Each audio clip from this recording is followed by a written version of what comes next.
जय जय रघुवीर समर्थ।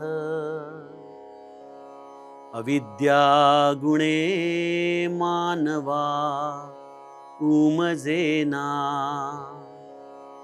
भ्रमे चुकले हितते आकळेना। परीक्षे विण बांधले दृढ नाणे, परी सत्य मिथ्या असे कोण जाणे। जय जय रघुवीर समर्थ। श्रोता वक्ता श्रीराम समर्थ। जय जय रघुवीर समर्थ।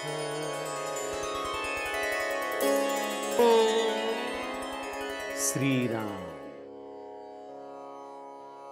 आपल्या सर्वांच्या हृदयस्थ वसणाऱ्या आत्मारामास साष्टांग प्रणिपात करून मनोबोध एक अंतरयात्रा हा श्री समर्थ रामदास स्वामी विरचित मनाच्या श्लोकांचा जो आपण अभ्यास करत आहोत, सज्जनहो, आज आपण त्यातील श्लोक क्रमांक 143 याचं चिंतन पाहणार आहोत। समर्थांनी काही श्लोकांपूर्वी आपल्याला जुने ठेवणे मीपणे आकळेना ही संज्ञा विस्ताराने समजावून सांगताना हे जे आत्मस्वरूप आहे, हे ज्याला आपण राम म्हणतो, ज्याला आपण आत्माराम म्हणतो, जो खरं तर आपला हृदयस्थ आहे, जो या चराचराच्या अणुरेणूंमध्ये व्यापून उरलेला आहे, त्या रामाला माझा हा मीपणा ठेवून मी जाणू शकत नाही, त्याची अनुभूती घेऊ शकत नाही। मग त्यासाठी एक अत्यंत सुंदर मार्ग जो समर्थांनी आपल्या आत्मानुभूतीने सांगितला की म्हणे दास सायास त्याचे करावे, जनी जाणता पाय त्याचे धरावे। आणि हा जाणता समर्थांच्या शिवाय कोण आहे? माझ्यासाठी माझे सद्गुरू श्री ब्रह्मचैतन्यांच्या शिवाय कोण आहे? आपल्या जीवनामध्ये आलेल्या आत्मज्ञानी सत्पुरुषाच्या शिवाय दुसरं कोण आहे? असा जाणता जी आपल्याला साधन मार्गाची दिशा दाखवतो, असा जाणता जो आम्हाला आमच्या जीवन कल्याणाचा मार्ग दाखवतो, त्या मार्गावरती निरंतर चालत राहणं म्हणजे त्याचे पाय धरणं आहे। आणि हे करत असताना आपल्या अहंकाराला तिलांजली देणं, आपल्या देहबुद्धीला तिलांजली देणं, हेच शरणागतीचं मर्म आहे। इथं संपूर्ण शरणागती हवी। मी नाही, मी नाही, माझं अस्तित्व नाही। कबीराचा एक प्रसिद्ध दोहा आहे, जब मैं था तब हरि नहीं, अब हरि है तब मैं नहीं। जेव्हा मी होतो तेव्हा हरी नव्हता, आणि जेव्हा हरी आहे तेव्हा मी नाही। सज्जनो, हीच अपरोक्ष अनुभूती आहे। अद्वैत तत्वज्ञानामध्ये अपरोक्ष अनुभूती सांगण्यात येते, परोक्ष अनुभूतीला तिथं स्थान नाही। अपरोक्ष म्हणजे अर्थात माझ्याशिवाय घडलेली ही अनुभूती असते, जिथं आपलं मी पण संपतं। आणि या मीपणाला राखून तुम्ही कितीही या परब्रह्माचा शोध केला तरी कळेना कळेना कळेना ढळेना, ही जी समर्थांनी गेल्या श्लोकामध्ये अवस्था सांगितली ना, त्या अवस्थेच्या पलीकडं आमच्या जीवनामध्ये आम्हाला काहीच प्राप्त होत नाही। खरं तर शरणागती हा जीवाला अत्यंत सहज सोपा उपाय आहे, पण आचरणामध्ये आणण्यासाठी अत्यंत कठीण आहे। याचं कारण समर्थ आम्हाला आजच्या श्लोकामध्ये सांगतात। समर्थ माऊली म्हणते, अविद्या गुणे मानवा उमजेना। या अविद्येच्या पायी मनुष्याला आपलं हे हित, आपला हा कल्याणाचा मार्ग कळत नाही। अविद्या गुणे मानवा उमजेना, भ्रमे चुकले हित ते आकळेना। आपलं हित कशामध्ये आहे? या भ्रमामुळं वाट चुकलेल्या माणसाला या अविद्येमुळं कळत नाही, आणि तो भलत्याच मार्गाने चालत राहतो। भ्रमे चुकले हित ते आकळेना, परीक्षेविण बांधले दृढ नाणे। एका माणसाला एक लखलखणार एकदा तुकडा सापडतो, त्याला वाटतं हा हिरा आहे।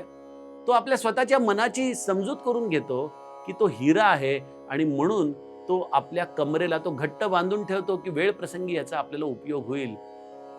पण त्या स्वतःच्या अनुभवाने ज्याला त्याने हिरा समजून ठेवलेला आहे, समर्थ म्हणतात, परी सत्य मिथ्या असे कोण जाणे, परीक्षे विण बांधले दृढ नाणे, परी सत्य मिथ्या असे कोण जाणे.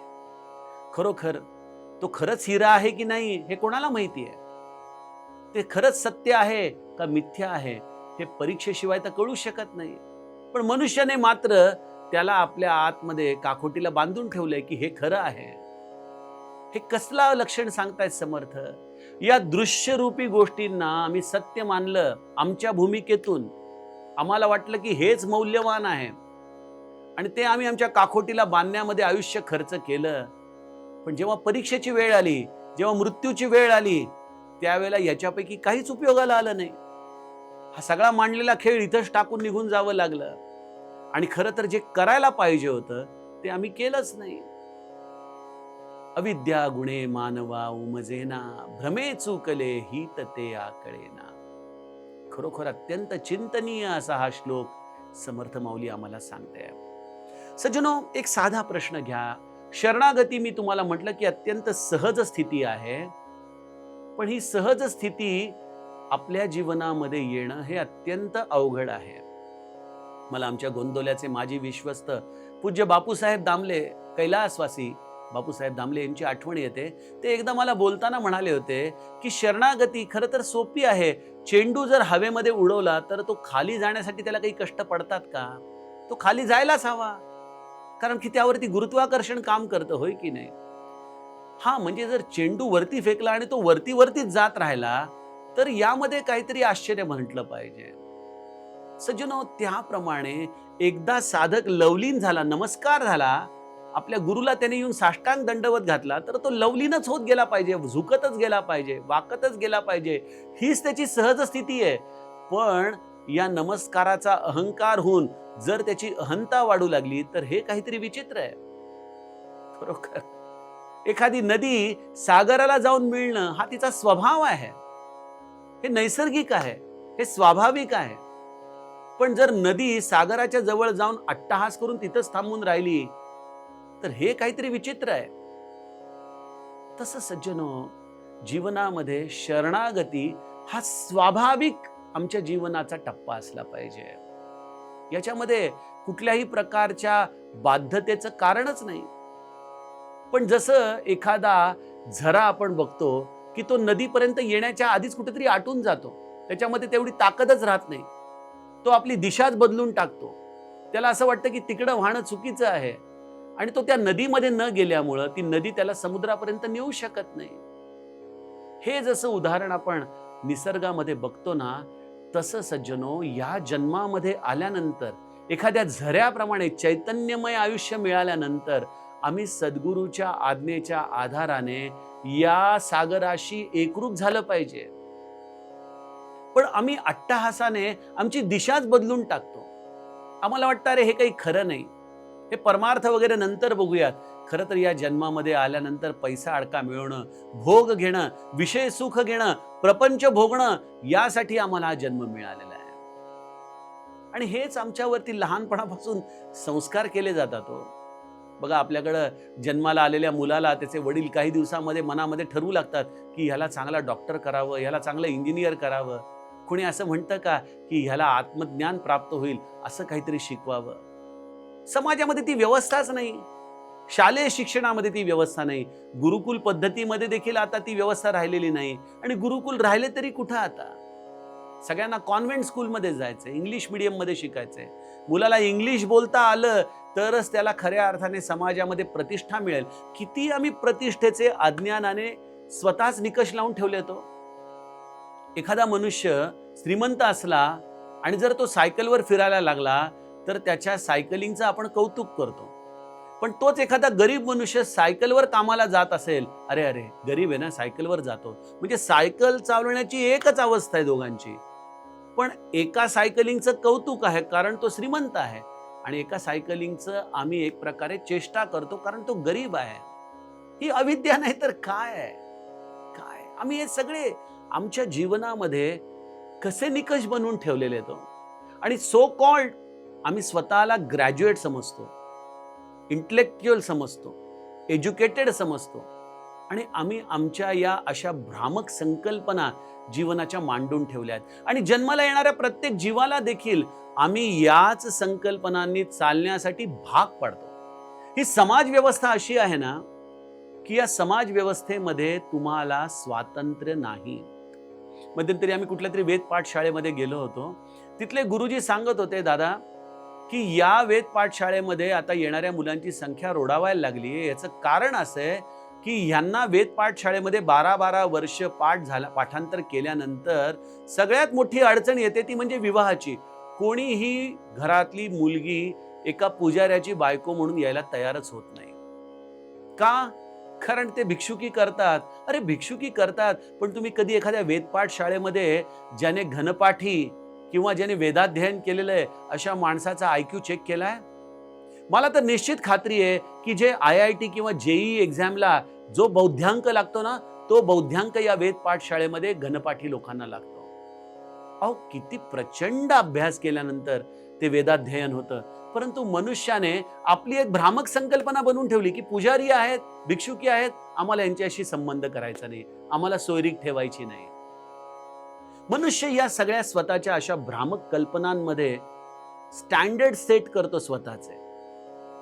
मला आठवतं त्या सुधामूर्तींची एक गोष्ट घडली होती. त्या बाई अत्यंत साध्या राहणाऱ्या, अगदी साधी साडी नेसून एकदा इंग्लंडच्या हिथ्रो विमानतळावरती, आता त्या मोठ्या बिझनेसमन असल्यामुळं अर्थातच त्यांच्या पतीने त्यांना बिझनेस क्लासचं, फर्स्ट क्लासचं तिकीट विमानाचं दिलं होतं, आणि ह्या साडी नेसून, अगदी साधी साडी नेसून फर्स्ट क्लासच्या काउंटरवर गेल्या.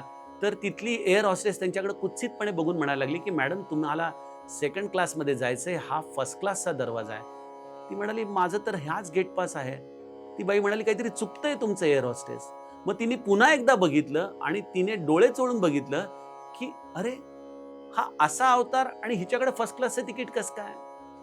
म्हणजे बिझनेसमन आहे म्हणजे त्यांनी चांगला उत्तम पेहरावच केला पाहिजे, पुरुष असेल तर तो सुटाबुटातच पाहिजे, तरच तो फर्स्ट क्लासचा पॅसेंजर आहे.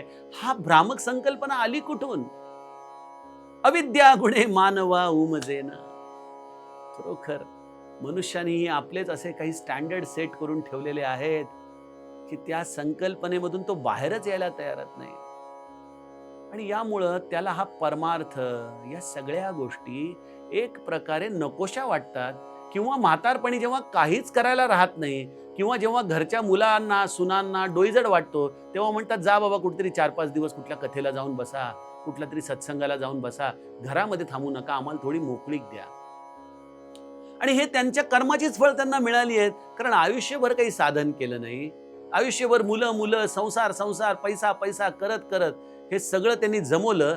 कारण ते देखील अविद्या गुणे मानवा उमजेना याच अवस्थेतून चाललेले आहेत. आणि तेच बॅटन त्यांनी पुढच्यांना दिलं, त्याच बॅटनचा मार ह्यांना खावा लागतोय.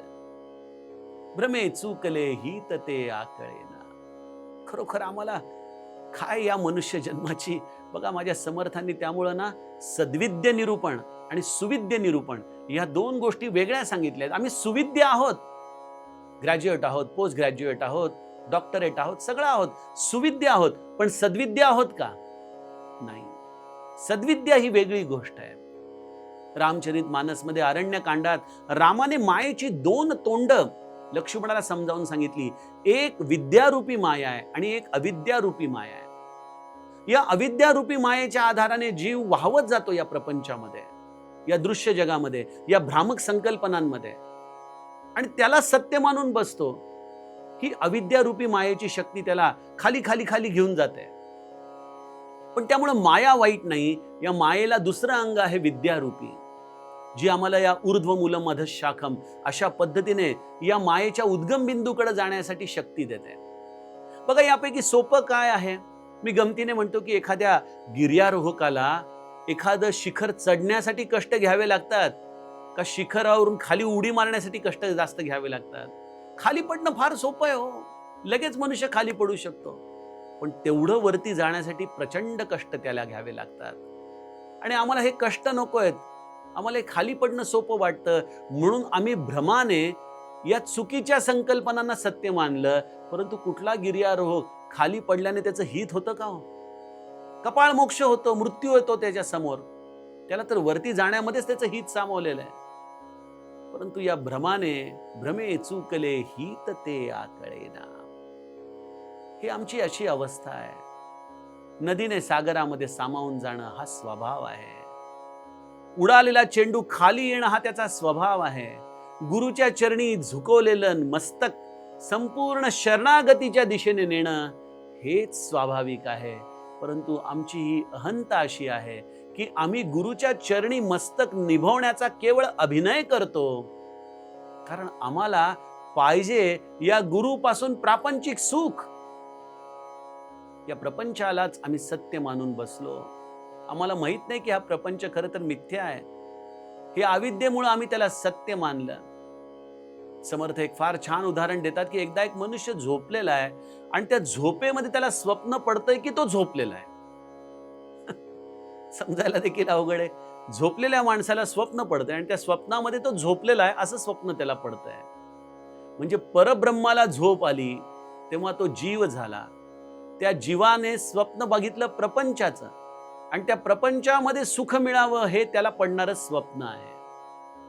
सज्जनो, आणि आम्ही त्या स्वप्नासाठी जो खरा जागा झालेला आहे त्याला म्हणतोय की तू या स्वप्नाला चांगलं करून दे.